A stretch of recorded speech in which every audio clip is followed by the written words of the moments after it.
Boa noite, pessoal. Aqui é o professor Fred mais uma vez e, primeiramente, eu gostaria de pedir desculpas pelo atraso dessa teleaula, mas ela está chegando hoje. Como eu sempre falo, essa teleaula ela baseia-se no material do PET, volume 2, do segundo ano do ensino médio, da turma de EJA, ou seja, é um PET adaptado para vocês. Tudo bem? Vale lembrar também que esse PET é baseado naquele PDF que eu disponibilizei para vocês na sua sala virtual de língua portuguesa da sua turma, né, em formato de PDF, ou seja, a primeira semana do PET, tá ok? E eu sempre vou disponibilizar para você uma teleaula equivalente a uma semana do PET que eu adaptei para vocês.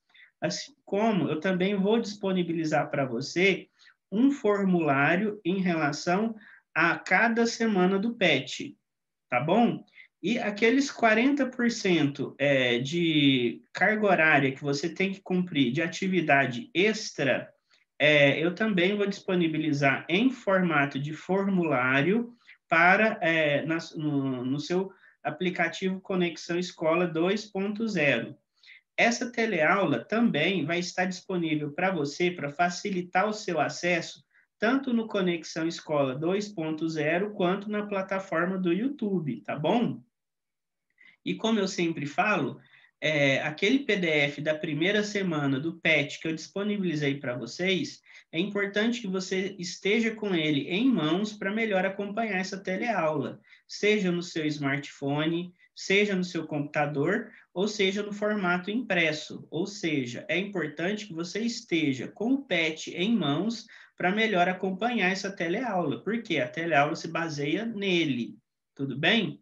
E sempre durante a resolução, é bom você estar com o seu caderno também em mãos, para você fazer alguma anotação que seja pertinente à aula, né? É uma aula, essa teleaula, né? Como o próprio nome diz.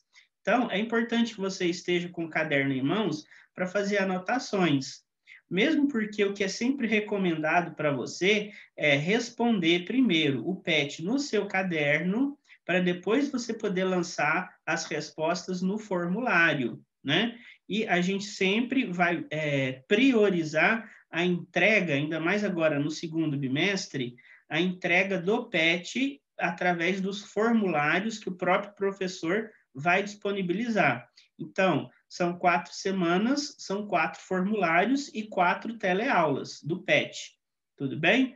Além do que, a gente também vai disponibilizar formulários da atividade extra, que vão contar para a sua carga horária, mas também é importante para a sua pontuação, ou seja, é importante a entrega tanto dos PETs quanto das atividades extras, tanto para a carga horária, ou seja, para a presença, né, virtual, e também para a nota, tá bom? Então, a gente avalia tanto a carga horária, ou seja, a presença, quanto a nota através da sua participação na sua entrega dos PETs e atividades extras, tá ok? Então, essa teleaula eu acredito que vai ser breve.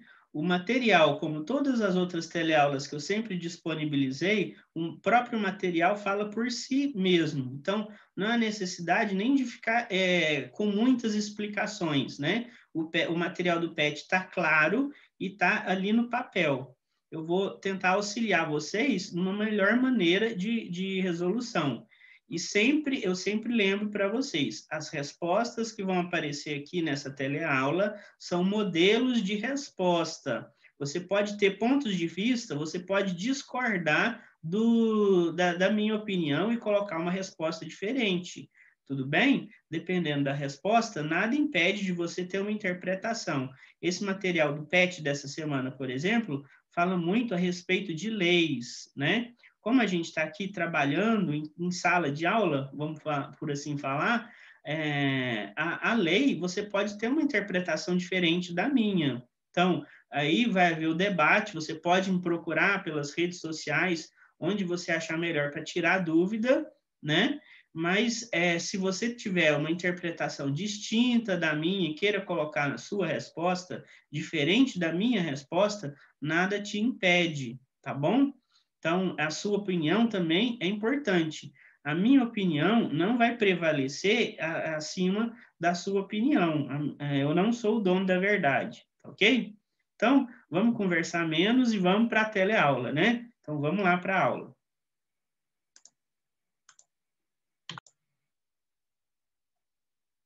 Tema: gênero textual, lei. Olá, estudante. Que bom iniciarmos mais um plano de estudo tutorado, desta vez no segundo bimestre do nosso ano letivo. Nesta semana 1, iremos estudar um gênero textual de suma importância para a nossa sociedade, a lei. Para isso, você irá analisar um trecho de lei e reconhecer algumas características do gênero. Breve apresentação. Antes de entendermos como uma lei é estruturada, precisamos saber como ela é criada. De modo geral, as leis são criadas pelos representantes do poder legislativo, ou seja, deputados federais, deputados estaduais ou vereadores, e devem ser sancionadas pelos representantes do poder executivo, presidente da República, governadores ou prefeitos. Após aprovada e sancionada, a lei se torna obrigatória naquele território. As leis pertencem à esfera jurídica e o seu texto segue, na maioria das vezes, uma estrutura comum. Vejamos como pode ser estruturado o texto de uma lei. Então, vamos lá. Aí a gente tem, gênero textual, lei. Identificação: Presidência da República, Casa Civil. Subchefia para assuntos jurídicos.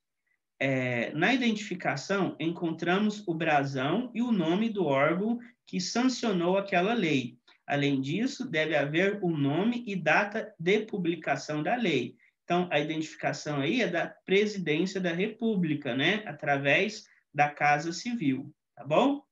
Ementa. Ementa é um texto provisório, vamos falar assim, né? Vamos ver o que ele fala lá, ó. Ementa. A ementa é a descrição da lei, é o resumo do que se trata, tá certo? Após essa parte inicial, temos o conteúdo da lei, ou seja, aquilo que o texto está regulamentando. O conteúdo ou corpo da lei pode ser organizado à seguinte forma: título. Título terceiro da organização do Estado. O título é um argumento temático mais amplo, tá certo? Ou seja, é um resumão, é geral, é o que aquela lei vai abordar, tudo bem? Capítulo 5º, do Distrito Federal e dos Territórios. O capítulo é um afunilamento da temática, expressa no título. Seção 1, do Distrito Federal. A seção é a parte mais específica, contida dentro daquela temática. Então, vocês estão vendo o seguinte: o título é mais abrangente e cada vez que você vai entrando mais ali no texto da lei, com capítulo e seção, mais específico vai ficando. Tudo bem? Então, essa parte aí do PET, é claro que apareceu apenas numa folha, né? Uma folha inteira. Então, aqui, para melhor visualização de você, aqui na teleaula, eu separei ela em duas partes. Então, continuando aí no material de vocês. Além dessas, uma lei ainda pode apresentar mais divisões, que vão organizar a leitura e a compreensão de quem estiver lendo ou procurando alguma informação. Então, essas divisões de artigo, parágrafo, inciso, isso daí age como um facilitador para a leitura daquela lei, né? Então, cada artigo, cada pedacinho desse daí é uma especificidade da lei, tá ok? Então, vamos lá, ó. Artigos. Artigo 1º, artigo 39.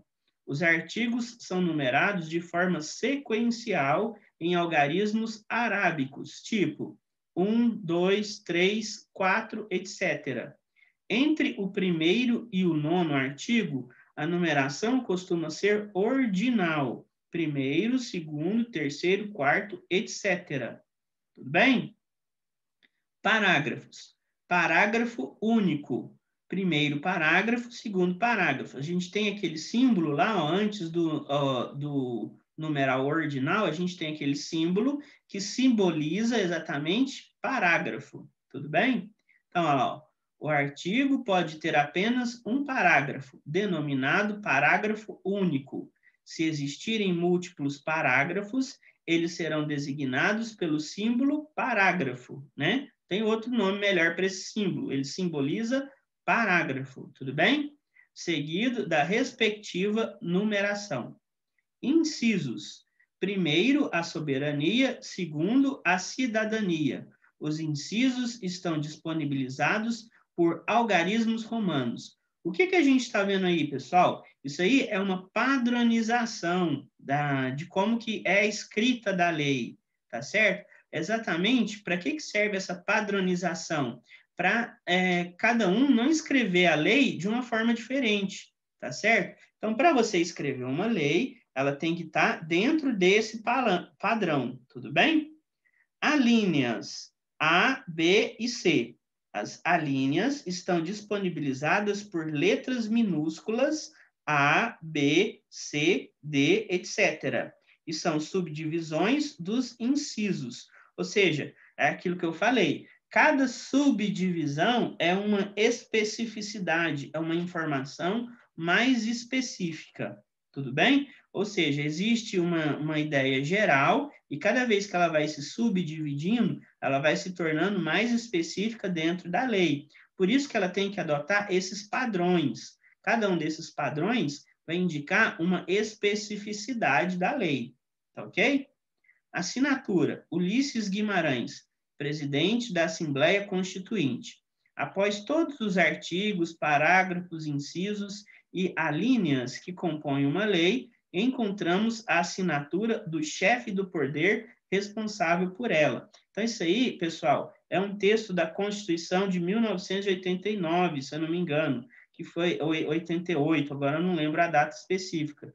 Eu tenho quase certeza que é de 1988 e foi assinada pelo presidente da Assembleia Constituinte. O que é uma Assembleia Constituinte? É quando a gente elege deputados que vão se reunir para elaborar a Constituição, né?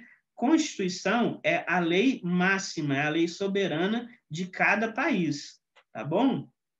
São aquele conjunto de regras que vão ser específicos daquele país, né?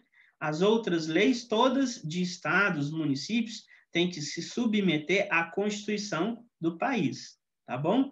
As federações, ou seja, os estados, eles têm até uma certa liberdade para produzir suas leis específicas, mas todas essas leis, elas têm que estar submetidas à Constituição do país, tá bom? Por isso que existe, às vezes, vocês veem muito isso na imprensa, a discussão se aquela determinação é constitucional ou inconstitucional, tá certo? Ou seja, se aquela lei adotada, digamos, em um estado ou um município, ela obedece, ela não vai se sobressair ao que está escrito na Constituição daquele país, tá bom?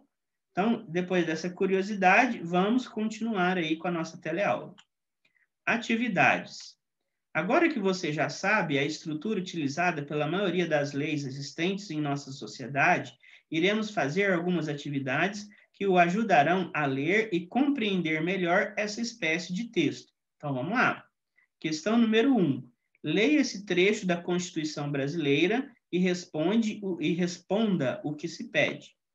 Artigo 3º. Constitui objetivos fundamentais da República Federativa do Brasil.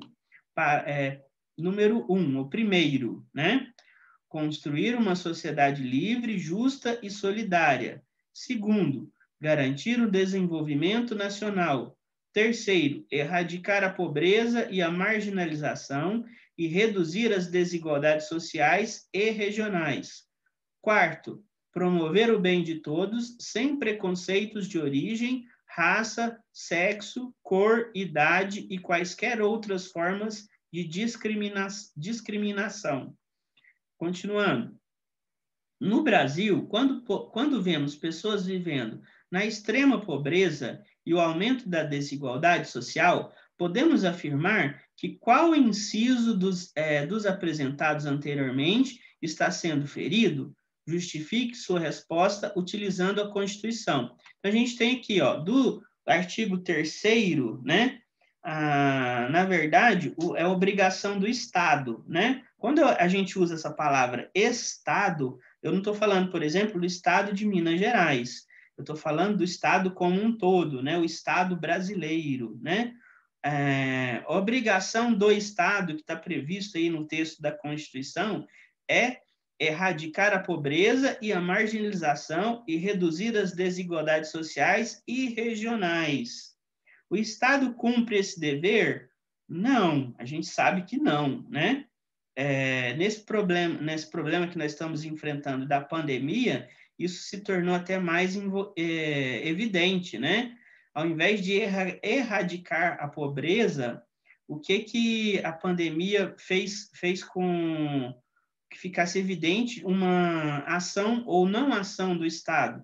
Aumentou a pobreza ao invés de diminuir, né? A marginalização, as pessoas foram mais à margem da sociedade, né?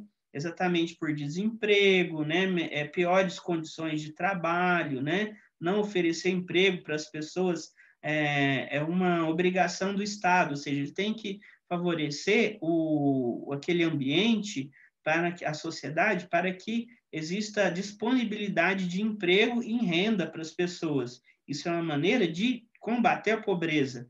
E é claro que a gente tem percebido, né, por várias ações do Estado, que a pobreza, ao invés dela se tornar, se erradicar, ela tem aumentado, principalmente nesse período da pandemia. Ou seja, o Estado brasileiro está descumprindo uma determinação da lei que está previsto na Constituição Federal. Ok? Então, vamos ver aí a resposta aí, ó. Acredito que a ausência do Estado, pode ver que toda vez que a gente for escrever Estado, a gente tem que escrever com letra maiúscula. Eu estou falando do Estado brasileiro, tá ok? Existe até uma explicação jurídica melhor a respeito desse Estado, mas o que você tem que compreender no momento que esse Estado aí, eu não estou falando do Estado da Federação, o Estado de Minas Gerais, Estado de Goiás, eu estou falando do Estado como um todo, tá certo? E independente de governo, né? Por exemplo, o governo de Minas Gerais, o governo federal. Não, o governo federal é como se fosse uma mão do Estado, né? É o efetivo do Estado. Posso estar falando, cometendo algum erro jurídico aqui, tá certo, pessoal? O que você tem que perceber? Que existe uma diferença do Estado de Minas Gerais, por exemplo, desse Estado que está sendo falado aí. São duas coisas diferentes, tá bom? Então, ó, acredito que a ausência do Estado seja na não adoção de políticas com o intuito de combater a extrema pobreza e o combate à desigualdade, descumprem o artigo 3º da Constituição por completo, pois não constroem uma sociedade livre, justa e solidária, não garantem o desenvolvimento nacional, não erradicam a pobreza e a marginalização, pois não reduzem as desigualdades sociais e regionais e não promovem o bem de todos, pois ainda há bastante preconceito de origem, raça, sexo, cor, idade e várias outras formas de discriminação. Tudo bem? Então, se a gente for ler ao pé da letra a lei, o Estado ele está descumprindo a Constituição, porque a gente não vê esse tipo de luta para a erradicação da pobreza, por exemplo, né? A gente vê que a ausência do Estado, né, que a gente escuta muito essa expressão, a ausência do Estado cria estados paralelos, por exemplo, o crime organizado, né? Muitas das vezes, o que é essa ausência do Estado? A ausência de políticas públicas, né, em favelas, né? O que acontece lá na favela que a gente escuta muito é a presença do crime organizado. Eles vão determinar toque de recolher, né? A gente sabe, por exemplo, que o traficante, né, que seria esse poder paralelo, ele não gosta muito de que ocorram roubos naquela comunidade, né? porque vai atrair a polícia e a polícia vai espantar o consumidor do traficante, né? Então, o tráfico de drogas, ele não gosta de roubo naquela região. Então, ele impõe aquela lei, ó, que na região não pode ter roubo às casas, né? Então, isso aí é uma ação do Estado paralelo, ou seja, o Estado oficial, ele se torna ausente naquela região. E aí o que acontece? Ele favorece o aumento da violência, da marginalização das pessoas, né? E o aumento da pobreza.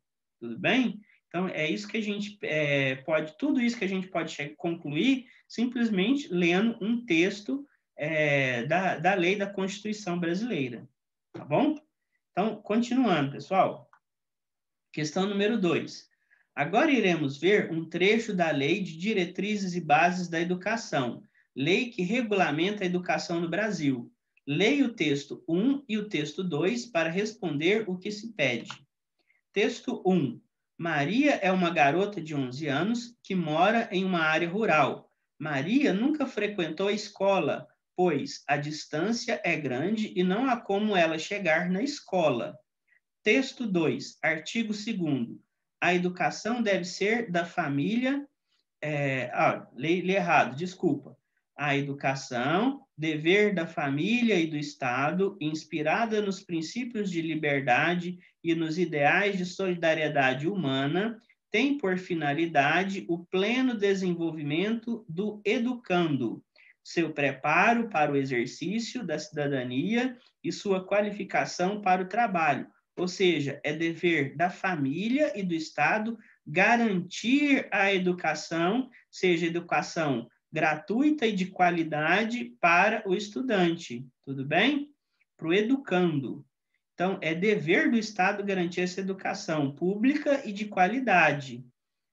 O pai e a mãe, a família, é dever dele garantir a educação, seja ela pública ou seja ela particular. Agora, o Estado, ele tem que garantir, é dever dele, garantir uma educação pública e de qualidade para qualquer cidadão daquele país. Tudo bem? Artigo 3º. O ensino será ministrado com base nos seguintes princípios. Primeiro, igualdade de condições para o acesso e permanência da escola, independente, por exemplo, do seu poder aquisitivo e de sua classe social. O ensino será ministrado igualmente para todos. Tudo bem? É isso que está falando aí no primeiro aí, né? Segundo, liberdade de aprender, ensinar, pesquisar e divulgar cultura, o pensamento, a arte e o saber. Terceiro, pluralismo de ideias e de concepções pedagógicas. Quarto, respeito à liberdade e apreço à tolerância. Então, o tanto de coisa que está previsto aí na Lei de Diretrizes e Bases da Educação. Lembra que eu falei que a nossa carta magna ou seja, a que manda em tudo é a Constituição. Mas existem, por exemplo, como vocês vão ver, existem os códigos, tem o Código Civil, tem o Código Penal, tem a Lei de Diretrizes e Bases, tem o ECA, por exemplo, né, o Estatuto da Criança e do Adolescente. Existem essas sub-leis, vamos falar assim, né, esses outros textos, mas todos se submetem à Constituição.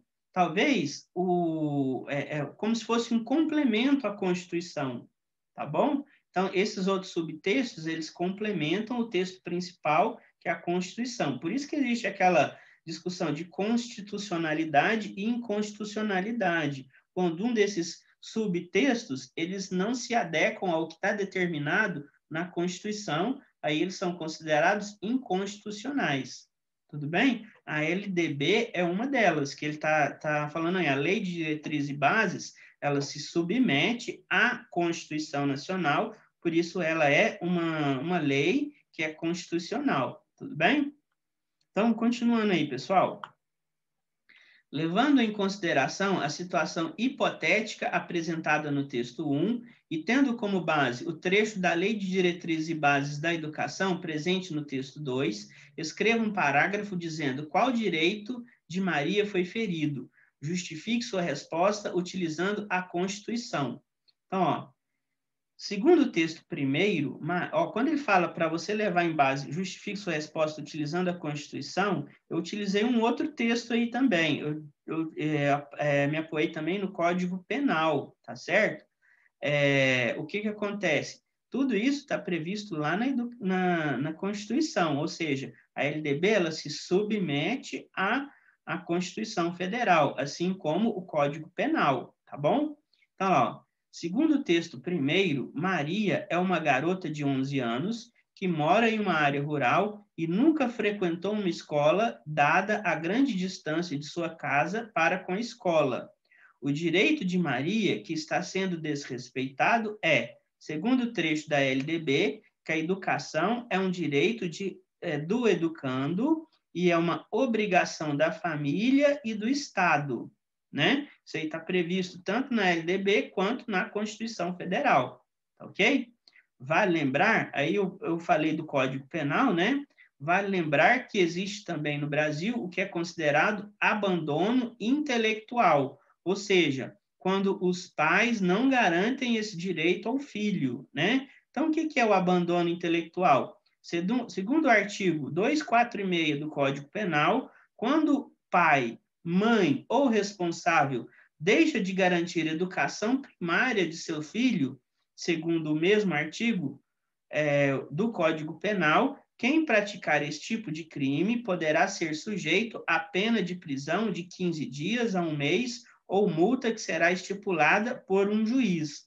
Então, isso aí, pessoal, é uma especificidade da lei que está previsto no Código Penal. Então, ou seja, o Código Penal também fala a respeito da obrigação de garantir a educação ao educando. Os pais que não garantem educação ao filho, educação de base ao filho, eles estão cometendo esse crime de abandono intelectual. Isso está lá no Código Penal.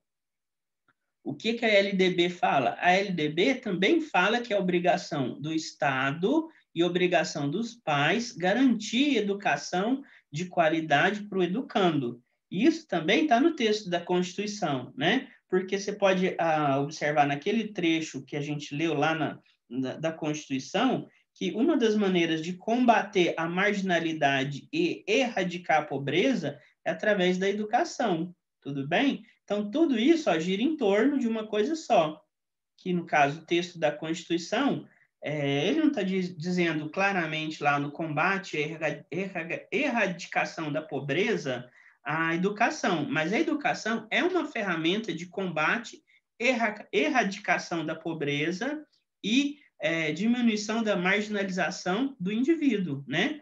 Tudo isso pode ser feito através da educação, tá certo? Quem descumprir essa lei, aí a gente vai lá. Tem a LDB, está descumprindo a LDB e também pode estar descumprindo o Código Penal, né? Então, todos esses códigos e leis, elas são complementares à Constituição, né? Ou seja, aquele negócio, quanto mais a gente vai descendo, mais especificidade tem. Então, essas leis complementares, como o próprio nome diz, elas complementam o texto principal da Constituição, tá ok? Então, pessoal, eu espero que eu tenha conseguido auxiliar vocês, né? Essa discussão de lei, eu não sou um expert no assunto, não sou advogado, né? Eu estou passando o que a gente compreende dentro de todas essas leis. Pode ser que eu tenha falado alguma coisa em termo jurídico que não esteja correta, né? Como eu disse, não sou advogado. Mas dentro do que é proposto, dentro do PET, das atividades do PET, eu acho que ficou claro. Nessa última resposta, por exemplo, se você prestar atenção na minha fala, eu disse lá, quanto à erradicação da pobreza e à marginalização do indivíduo, né? Isso está previsto na Constituição. Eu não coloquei no texto lá que vocês viram da resposta, mas você pode muito bem anotar aí no seu caderno essa minha fala e complementar aquela resposta, né? Por quê? Porque o exercício pediu para você fazer uma comparação da LDB e da Constituição Nacional, tá bom? Tudo isso que eu estou falando para você, pessoal, é estratégia de estudo, né? Quem tem acesso à internet pode ir muito além disso que eu estou falando aqui para você, tá certo? Isso que a gente está fazendo aqui nessa teleaula é só uma maneira de tentar dar um rumo para você aí te orientar, né? Quanto à resolução das atividades. Mas você não precisa se prender simplesmente a essa teleaula. Você pode procurar outras fontes, a internet é muito importante por causa disso. Você pode fazer outras pesquisas e além disso que eu falei aqui. Lembrando, eu não sou especialista em jurídico, né? Então, pode ser que alguma informação, do ponto de vista jurídico, não esteja completamente correta, esteja parcial. Eu tenha passado para você aqui no vídeo. E aí é a hora que você vai além do que eu falei aqui. Você vai pesquisar e vai procurar, até caso você ache uma informação melhor que a minha, você pode colocar aí na sua resposta, tá bom? Então, eu só estou tentando, com essa teleaula, orientar você na resolução do PET, tá ok? Como eu sempre falo, né, a nossa esperança é que essa pandemia acabe o quanto antes, mas ela ainda não acabou, tá certo? A pandemia ainda está aí. Então, é importante que você faça adesão aos protocolos, né, recomendados pelas autoridades de saúde, né? Como lavar as mãos, preferencialmente com água e sabão, na ausência da água e sabão, usar álcool em gel, evitar aglomerações, caso precise sair de casa, use máscara, tá certo? Por quê? A gente ainda não venceu essa pandemia, tá bom? A nossa esperança maior está na vacina. O que todas as autoridades dizem que a vacina, é só através da vacina que a gente vai conseguir vencer essa crise, né? Seja uma crise da doença, né? E a crise econômica, né? Então, é importante que, se você conheça alguém que seja contrário à vacina, que não queira se vacinar, é importante que você tente convencê-la, né? Através de dados, de informações, da importância da vacina, né? A vacina é que vai tirar a gente dessa crise toda, né? É através da vacina, por exemplo, que vai ser possível que a gente retorne às aulas presenciais, né? Então, é importante também que você faça essa campanha favorável à vacina, né? Que você estimule seus parentes, seus avós, primos, tias, irmão, irmã, amigos, né? Quem tiver aí no seu núcleo familiar, núcleo social, que você convença da importância da vacina, tá bom? Eu desejo que você fique com Deus. Novas teleaulas surgirão, novos PDFs das próximas semanas do PET e novos formulários virão. Então, esteja atento ao Conexão Escola 2.0, a sua sala virtual de língua portuguesa. Você fique com Deus e até a próxima teleaula.